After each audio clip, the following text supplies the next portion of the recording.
Hi hello welcome back to my channel one goal aroma. అందరు ఎలా ఉన్నారండి? బాగున్నారా? నేనైతే చాలా బాగున్నాను. నేనైతే ఇవాళ చూపించేది లెమన్ రైస్ అండి, అదే పులిహోర. మా వదిన చాలా బాగా చేస్తుంది. దానికి కాంబినేషన్ కింద దోసకాయ పచ్చడి అండి, పచ్చిమిర్చి దోసకాయ పచ్చడి. సూపర్ అంటే సూపర్ కాంబినేషన్ అండి, డెడ్లీ కాంబినేషన్ అని నేను చెప్తాను. మా వదిన అంత బాగా చేస్తుంది అనమాట. నేనైతే ప్రాసెస్ చూపిస్తున్నాను, చూసేయండి. ముందుగా అయితే రైస్ ఉడకబెట్టేసి చల్లారుస్తుందండి. మొత్తం ఒక పెద్ద వెడల్పాటి పాత్రలో వేసి మొత్తం చల్లార్చాలండి. అలా మొత్తం చల్లారాక ఇక్కడ నేను 5 నిమ్మకాయలు, ఒక క్యారెట్ అయితే తీసుకున్నాను. నిమ్మకాయలు స్క్వీజ్ చేసి క్యారెట్ తురిమి పెట్టుకున్నానండి.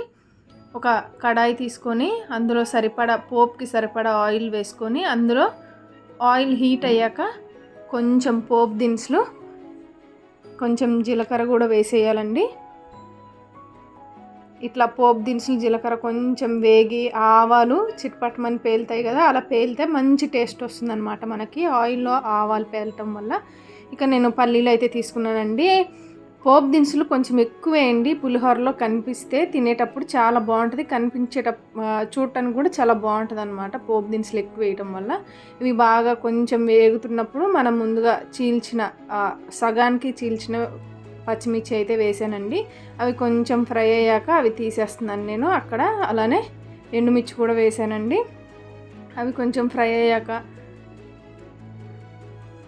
పసుపు, కొంచెం కరివేపాకు వేసేసి, కరివేపాకు నీరు పోయి మంచి క్రిస్పీగా అయ్యేంత వరకు ఫ్రై చేసి అవి చల్లార్చి పక్కన పెట్టేద్దామండి. అవి చల్లారిపోతాయి. ఈ లోపల మనమైతే రైస్ చల్లారిపోయింది కదండి, చూసారు కదా విడివిడిగా పొల్లుగా ఎంత బాగా వచ్చిందో. దీంట్లో మనం సరిపడా ఉప్పు వేసి, మొత్తం ఉప్పు వేసాం కదా, ఒకే చోట లేకుండా మొత్తాన్ని అయితే ఒకసారి కలిపేద్దాం.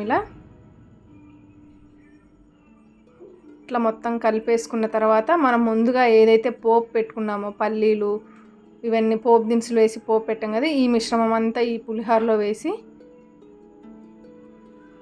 మొత్తం ఒకేసారి వేసి మంచిగా కలపాలండి.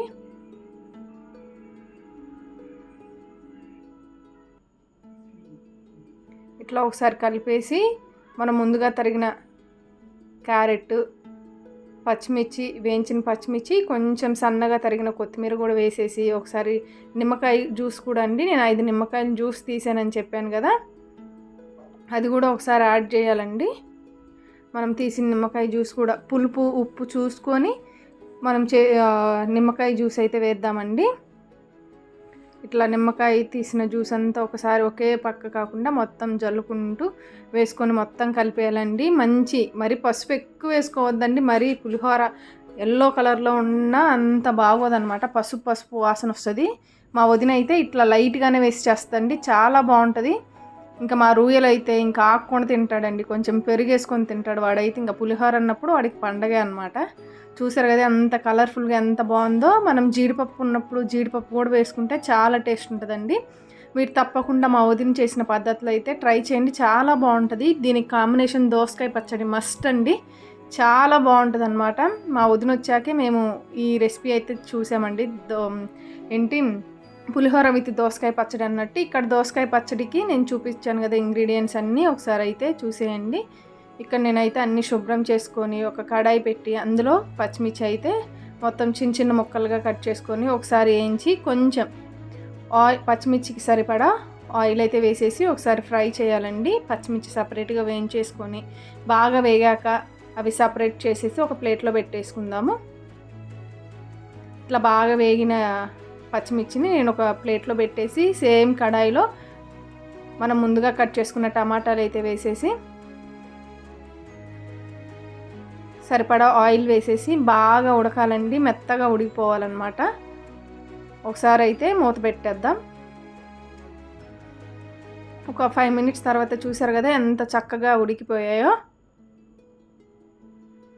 ఇదిగోండి మన టమాటాలు అయితే మంచిగా మెత్తగా ఉడికిపోయాయండి. ఇక్కడ నేను రోట్లో దంపుతున్నానండి పచ్చడి. ఎప్పుడైనా రోట్లో చేసుకున్న పచ్చడి చాలా రుచిగా ఉంటుందండి. ఇక్కడ నేను వేయించిన పచ్చిమిర్చి వేసి అందులో కొంచెం కల్లుపు వేసి బాగా మెత్తగా ఇట్లా రుబ్బుకున్నానండి. రుబ్బిన దాంట్లో కొంచెం చింతపండు ముందుగా కడిగి పెట్టానండి. ఆ చింతపండు వేసి మనం ఉడకబెట్టిన టమాటాలన్నీ కూడా వేసి కొంచెం కొంచెం వేసుకుంటూ మెత్తగా రుబ్బుకోవాలన్నమాట.